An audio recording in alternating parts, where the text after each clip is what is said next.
Yes, children. Good afternoon. Good afternoon, 4th class children. Today we can go through the 12th lesson, our Indian history. Indian history. It is our 12th lesson, Indian history.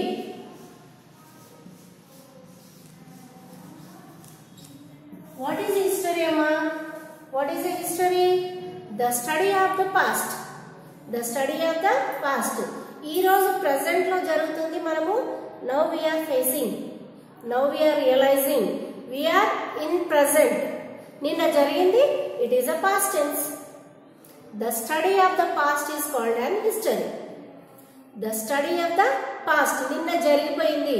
మొన్న ఇలా అయ్యింది. దాన్ని ఒక కథలా చెప్పుకుంటాం కదా. మొన్న recently ఏలూరులో ఒక విషయం జరిగింది, విజయవాడలో. ఇప్పుడు ఇట్ ఈస్ కంటిన్యూయేషన్ న్యూస్. ఓకేనా? ర్యాపిడ్ న్యూస్ అది ఒక పెద్ద భయంకరమైన ఏదో ఒక వ్యాధి వల్ల వాళ్ళు విజయవాడలోని ఏలూరులో ఒక భయంకరమైన వ్యాధితో పిల్లలు పెద్దవాళ్ళు అందరూ సఫర్ అవుతున్నారు. అది మొన్న జరిగిందంట. మొన్నటిది నిన్నటిది ఒక past tense. Okay, it is continuing present tense.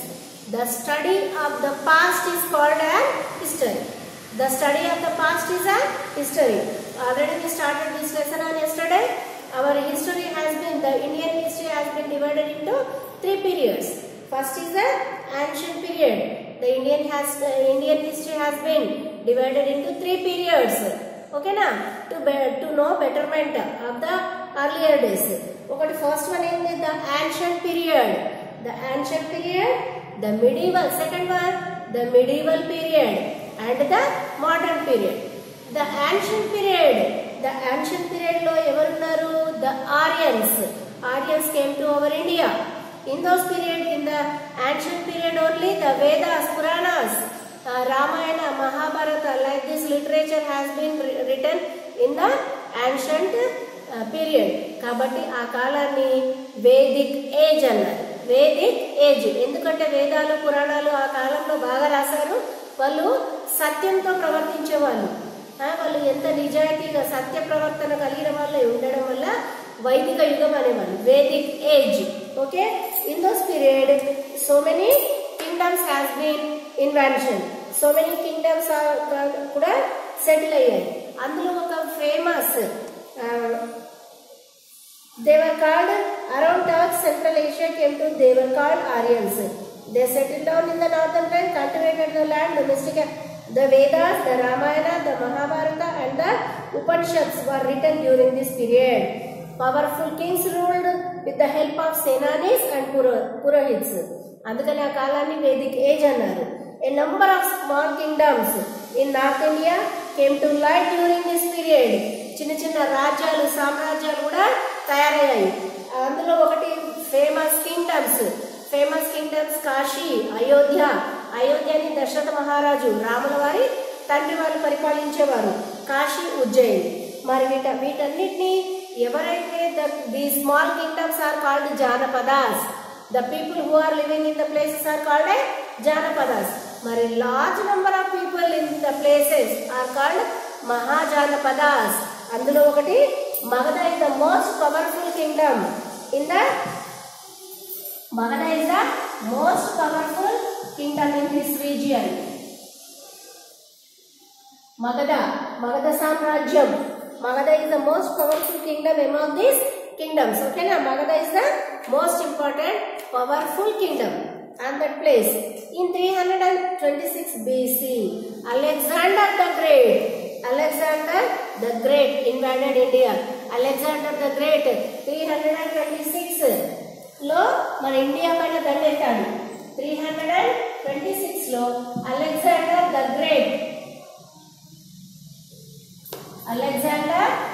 Great invaded the India. మన ఇండియా పైకి దండెత్తి వచ్చాడు. He defeated many Indian warriors including King Porus. Alexander the Great defeated many Indian rulers, Indian warriors, including King Porus. అంటే పురుషోత్తమ మహారాజు కూడా great king ఉండేవాడు. అతన్ని కూడా ఓడించాడు. He was forced to turn back as his troops refused to follow him further, వాళ్ళ రాజ్యాలను ఓడించేందుకు వాళ్ళ మిగతా రాజులందరినీ సరెండర్ చేసుకున్నాడు. వాళ్ళు ఎలా చెప్తే అలా వినాలి, లేకపోతే వాళ్ళే అక్కడ రాజులు ఉండాలి. కానీ Alexander the Great has passed the rules and regulations will follow the Indian rulers. In 323 BC, Chandragupta Maurya, తర్వాత Alexander the Great, తర్వాత Chandragupta Maurya became the king of Magadha. Magadha is the great and most powerful kingdom on those days. అప్పుడు మళ్ళీ తర్వాత ఎవరు దానికి రాజులు? Chandragupta Maurya. His empire was known as Mauryan Empire. Mahishmati సామ్రాజ్యం, అలాగే మౌర్యన్ సామ్రాజ్యం. చిన్న ఒక సామ్రాజ్యం అంటే చిన్నది, మహాసామ్రాజ్యం అంటే మహాసామ్రాజ్యం. ఇప్పుడు ఫర్ ఎగ్జాంపుల్ చూడండి, బాహుబలి సినిమాలో మహిష్మతి సామ్రాజ్యం, it is consist of lot of soldiers, lot of money, lot of buildings. మరి కుందల దేశం చిన్న రాజ్యం. ఓకేనా? That is the difference of kingdom and dynasties. ఇది Magadha is the greatest and most powerful kingdom of those days. Chandragupta Maurya became a king of Magadha. His dynasty is known as the Mauryan Empire. Mauryan Mahasamrajyam. Mauryan Empire. After the Mauryas, the Kushans.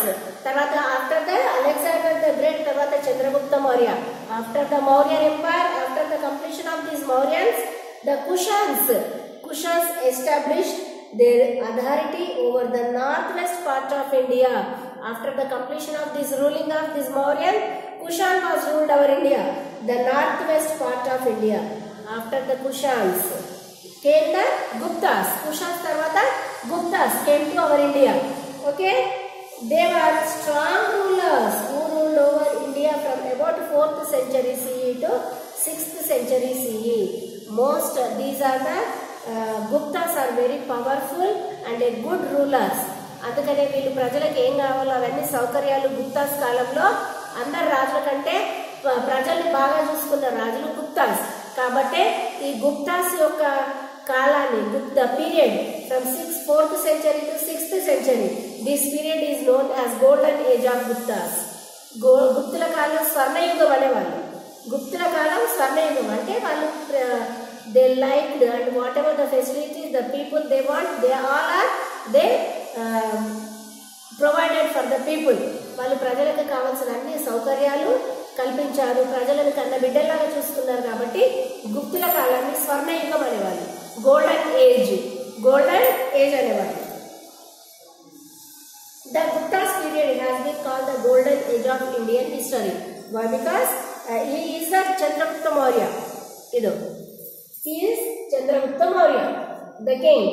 Okay, and one more is medieval period. Ancient period tarvata medieval and middle age.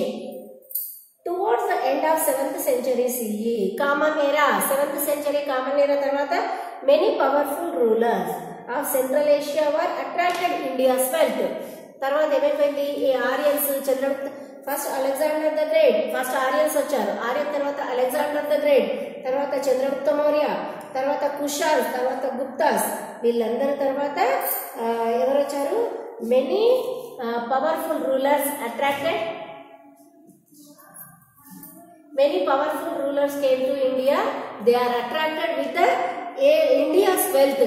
India సిరి సంపదలతో తులతూగుతుండేది. ఎక్కడ చూసినా భోగభాగ్యాలు, సిరి సంపదలు, diamonds, వజ్రాలు, రోడ్ల పైన కుప్పలు ఉల్లిపాయలు ఇప్పుడు ఎలా పోసి అమ్ముతున్నారో అలా కుప్పలుగా రోడ్డు పక్కన పోసి అమ్మేవాళ్ళు. So many other rulers attracted with the India's wealth. వేరే దేశం వల్ల వేరే దేశపు రాజుల కన్ను మన దేశం పైన పడింది. ఫర్ ఎగ్జాంపుల్ చూడండి, దొంగోడీలు ధనమున్న వాళ్ళ ఇంటి పైన పడుతుంది కానీ బీద వాళ్ళ ఇంటి పైన పడదు కదా. అలాగే India is a very rich prosperous country in the olden days. చాలా ధనంతో, భోగభాగ్యాలతో, agricultural, spices, jewellery, so many. ఇల్లు కలకలలాడుతున్న పంటలు, మనం కిరాణా సామాను, నగలు, కొత్త బట్టలు, పండగలప్పుడు ఎంత హ్యాపీగా ఉంటుంది ఇల్లు కలకలలాడుతూ. అలా India has a very prosperous country. కాబట్టి not only this Aryans and Alexander the Great, Mauryans, Guptas, Kushans వీళ్ళందరూ కాకుండా so many other rulers attracted the Indian wealth in the 7th century. It is the medieval period. The Mohammed Ghazni తర్వాత ఏమైంది, ఇప్పుడు ముస్లిం rulers మన దేశానికి దండెత్తి రావడం మొదలు పెట్టారు.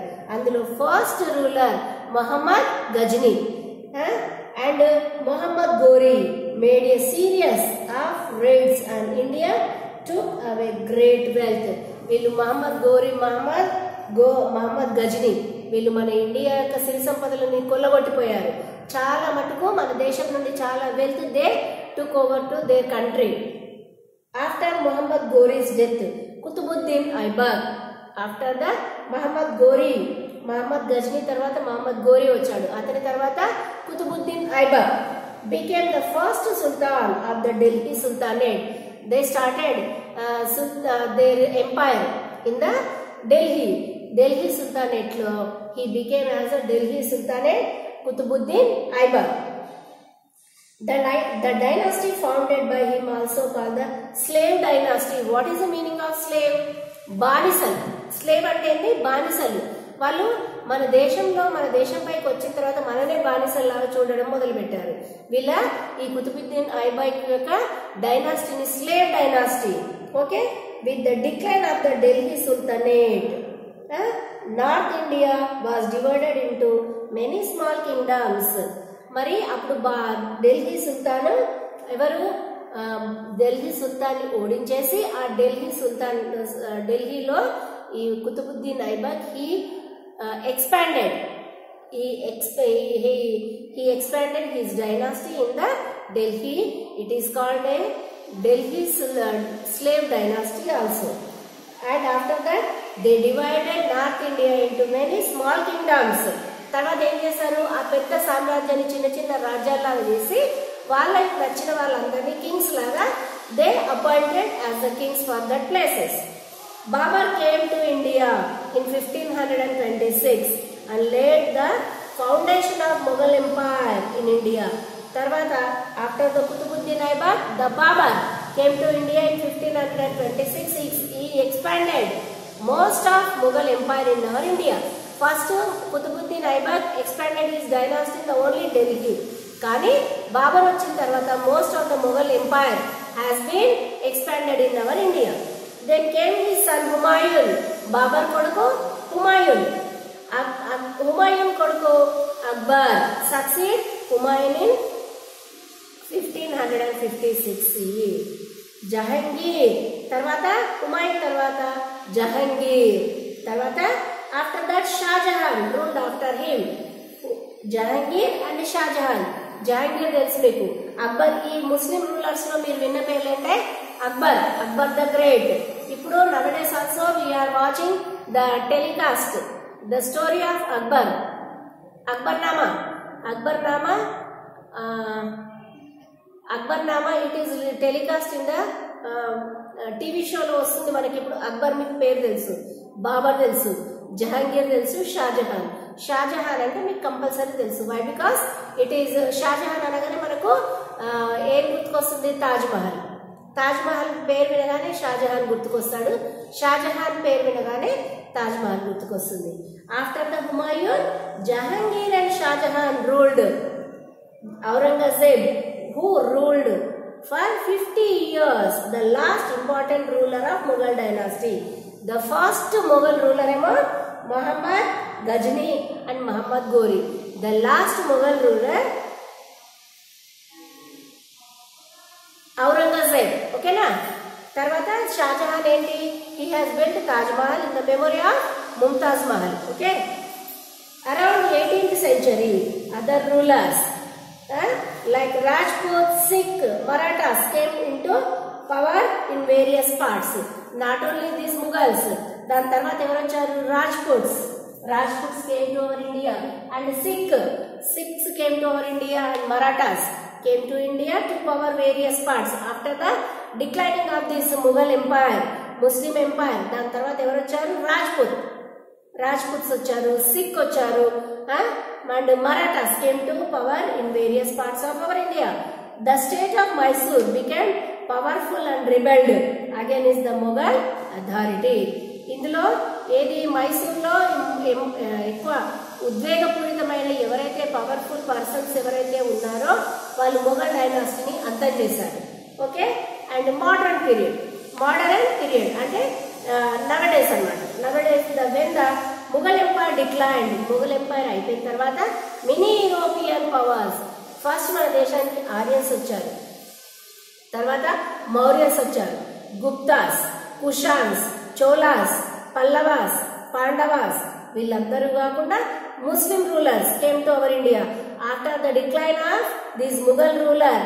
ముస్లిం రూలర్ అయిపోయిన తర్వాత రాజ్పూత్, ఓకే, అండ్ సిక్, మరాఠాస్, ఝాన్సీ కి Rani Maratha, the rulers of Maratha, those all are came to our India to control to over expand their authority in our India. After the completion of this Mughal dynasty, it is started the modern period.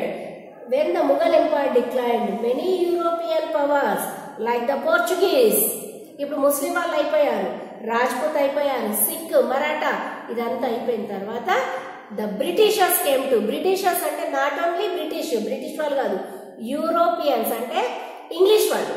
ఇప్పుడు Muslims అయిపోయింది, English వాళ్ళు, not only Europe కాదు, British కాదు, so many other countries of English. The European people came to our India. When the Mughal empire declined, many European powers like the Portuguese, French, British, Dutch started trading in India.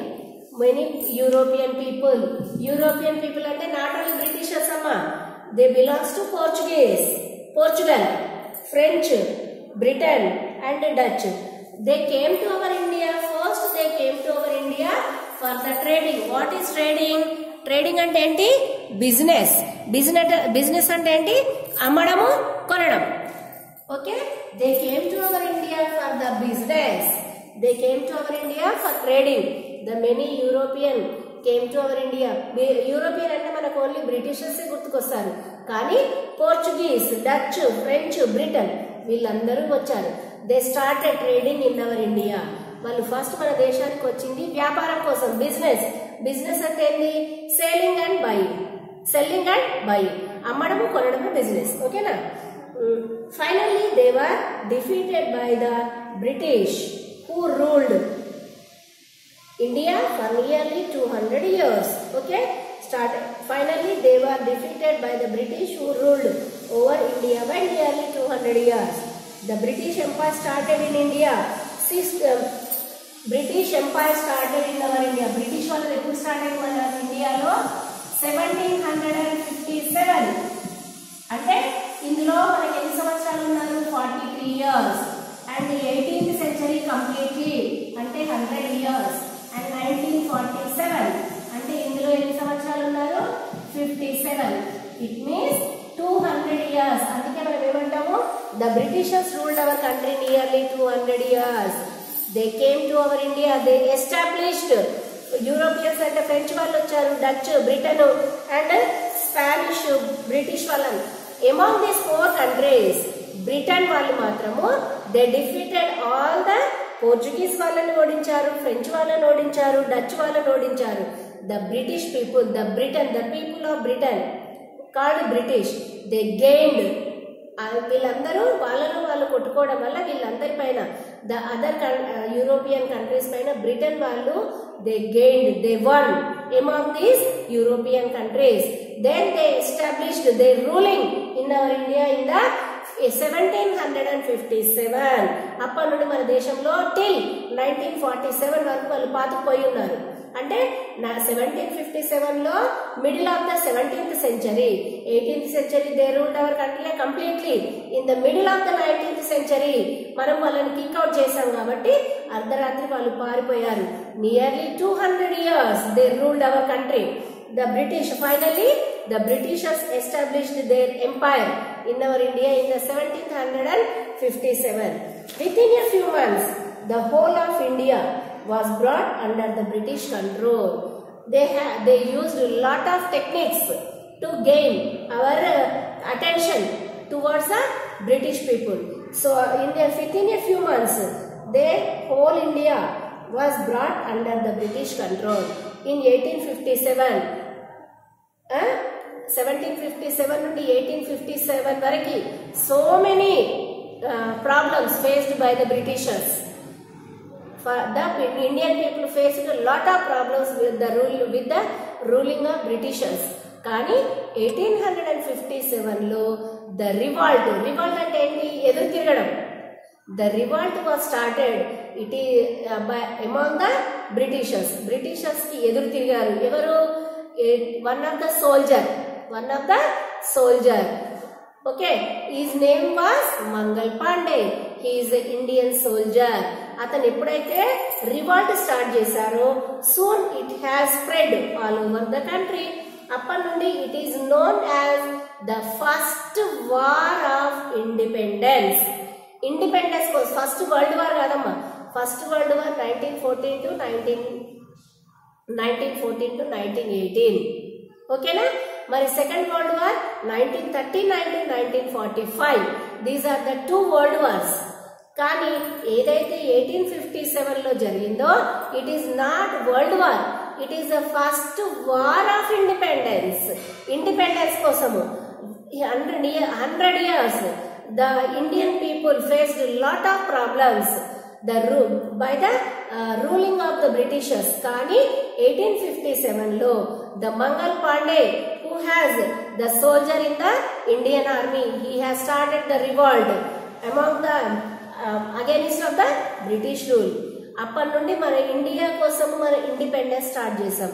అందుకనే దాన్ని the first war of independence అంటారు. Within a few months, the whole of India was brought under the British control. In 1857, the people of India revolted against the harsh rule of the British.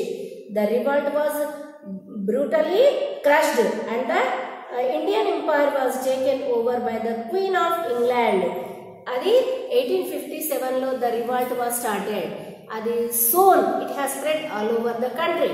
Kani it was completely crushed by the Britishers. Why? Because there is no unity in the Indian kings. మన Indian రాజుల మధ్యలో ఐకమత్యం లేకుండా they are giving దాపరికంగా దొంగచాటుగా some are the Indian rulers giving their support to the Britishers. మన యొక్క దేశం యొక్క ఏవైతే ఏమంటారు తెలియని రహస్యాలన్నీ బ్రిటిషర్స్ కి చెప్పడం వల్ల this revolt was completely crushed by it is utterly failure. The 1857 అది ఒకవేళ మంచి సక్సెస్ఫుల్ అయినట్టయితే మనం 1947 వరకు వెయిట్ చేయాల్సిన అవసరం ఉండకపోయేది. 18th సెంచరీలోనే మనము మనకి ఇండిపెండెన్స్ వచ్చేది. కానీ it was supported with the support of Indian rulers. The Britishers crushed this revolt completely. It has failure. Then again the control of India gained by the Queen of England. మొత్తం ఇంకా ఏదైతే revolt అంచిపెట్టిన తర్వాత over the control of India by the queen of England. ఇంకా మనం ఇంకా కష్టాలు పెట్టడం మొదలు పెట్టారు. After this lesson we can continue tomorrow. Okay, thank you very much children to listening our classes. Whatever we are explaining, you can revise in your textbooks. Thank you.